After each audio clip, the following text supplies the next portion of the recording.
بسم اللہ الرحمن الرحیم۔ معزز خواتین و حضرات، السلام علیکم۔ میں ہوں عریض عالم اور آپ دیکھ رہے ہیں عریض سپیکس یوٹیوب چینل۔ پیارے دوستو، تاتاریوں کا نام سنتے ہی انسان کے ذہنوں میں سب سے پہلے گردش کرنے والی چیز ان کا وہ عظیم ظلم و ستم ہے کہ جس نے لاکھوں بے گناہ مسلمانوں اور انسانوں کو ہاک و ہون میں نہلا دیا۔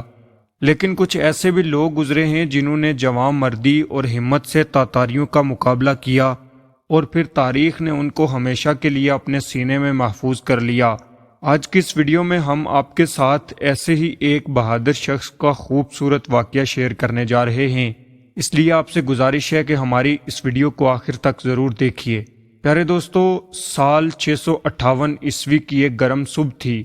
مصر کے بازاروں میں کاروبار زندگی شروع ہو چکا تھا۔ چند سوار اپنے لباسوں سے سفارتکار نظر آتے تھے، اپنی گردنیں اکڑائے بے فکری سے گھوڑے دوڑاتے ہوئے قاہرہ کی جانب رواں دواں تھے۔ ان کے چہرے تاتاریوں کی درندگی کے مظہر تھے۔ راستے میں ان کا واسطہ پناہ گزینوں کے تباہ حال قافلوں سے پڑ رہا تھا، جو بغداد کی تباہی کے بعد مصر کے گلی کوچوں میں امن کی کوئی جگہ تلاش کر رہے تھے۔ جو ہی ان پناہ گزینوں کے کسی قافلے پر ان کی نظر پڑتی، ان کے چہرے خوشی سے چمک اٹھتے۔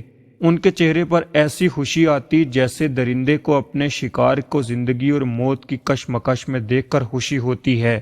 ان پناہ گزینوں نے تاتاریوں کی درندگی کے مظاہرے اپنی آنکھوں سے دیکھے تھے، اس لیے وہ تاتاریوں سے خوفزدہ تھے۔ ان کی آمد کی خبر سن کر سب کے منہ سے یہی الفاظ نکلتے تھے، تاتاری آ گئے، تاتاری آ گئے۔ تاتاری سفیروں کی مصر میں آمد کا مطلب تھا مصر کی تباہی و بربادی۔ حالانکہ یہ وہی مصر تھا جس نے سلطان صلاح الدین ایوبی کی قیادت میں یورپ کی عیسائی فوج کو ذلت سے دوچار کیا تھا۔ اسی مصر نے چند سال قبل 7ویں صلیبی جنگ میں شاہ فرانسس کو عبرتناک شکست دی تھی۔ لیکن آج مصری مسلمان بھی اس فتنے کی قوت سے لرز رہے تھے جس نے دریائے جیحوں سے فرات تک عالم اسلام کی اینٹ سے اینٹ بجا دی تھی۔ یہ فتنہ تاتار تھا جو چنگیز خان کی صورت میں نمودار ہوا اور اب ہلاکو خان کی صورت میں مسلمانوں کے لیے مستقل خطرہ بن چکا تھا۔ تاتاری سفارتکار بھی ہلاکو خان کے بھیجے ہوئے تھے۔ تاتاری سفیر اس وقت مصر کے بادشاہ ملک ظفر الدین کے دربار میں کھڑے تھے۔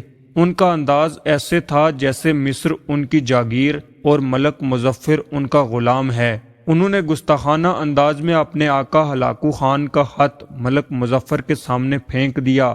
خط میں لکھا تھا، یہ اس کا فرمان ہے جو ساری دنیا کا آقا ہے، ہماری اطاعت قبول کر لو تو تمہیں امن سے زندہ رہنے دیا جائے گا، اگر تم نے ہماری بات نہ مانی تو جو تم کو پیش آئے گا وہ بلند و بالا آسمان والے کے سوا کوئی نہیں جانتا۔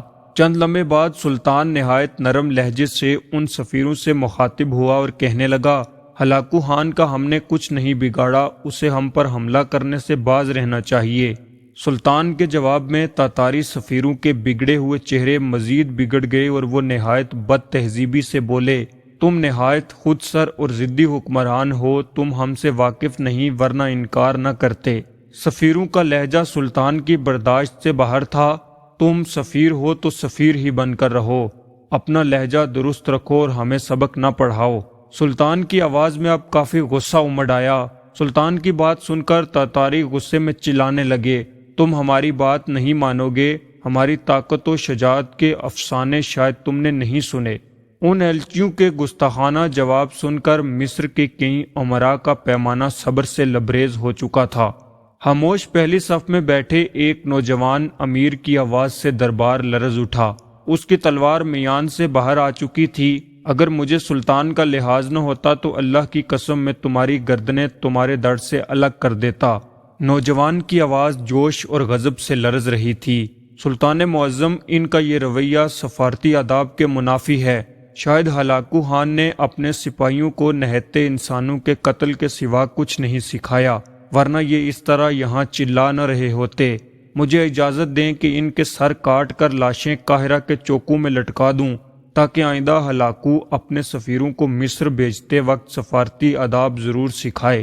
یہ امیر جس کی تلوار برے دربار میں میان سے باہر آ گئی تھی اور جس نے تاتاریوں کی لاشوں کو عبرت کا نشان بنا کر مصر کے چوراہوں میں لٹکا دیا تھا، مصری عوام کے لیے ناواقف نہیں تھا۔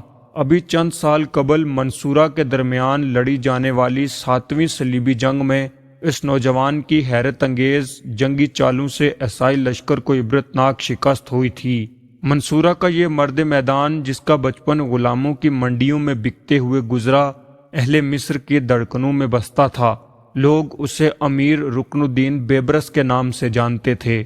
پیارے دوستو، یہ تھی ہماری آج کی ویڈیو۔ ہم امید کرتے ہیں کہ آپ کو امیر رکن الدین بیبرس سے متعلق یہ چھوٹی سی ویڈیو ضرور پسند آئی ہوگی۔